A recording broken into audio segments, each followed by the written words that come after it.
People talk about Asbury Park like on the 4th of July, 1970, when the West Side caught fire, that was the end of the city.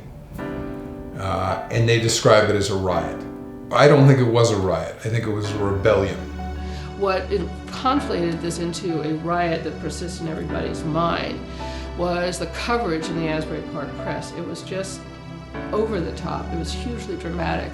And it took approximately 40 years before Jules Plangier, who was the publisher of the press, to finally admit that the newspaper had done the city a disservice in its coverage. I'm willing to bet that there's not a stretch of ocean front property anywhere in this state, or maybe even up and down the eastern seaboard, that's had more problems than Asbury Park. In my lifetime, I've seen it kind of become, go from being this beautiful vacation resort to being a very neglected kind of town, and back to being kind of popular again. So when I first moved here, I really played a lot in the city. I went to the city a lot, but what was great and amazing to me that I discovered that there was this vibrant music scene on the Jersey Shore, and I became very much a part of that.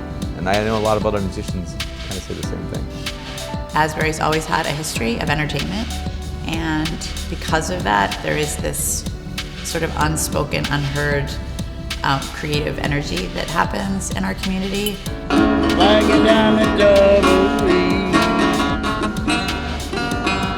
Quite quickly, I started to learn about Asbury's history, its entertainment history, and like many other unsuspecting people, I got sucked into Asbury Park.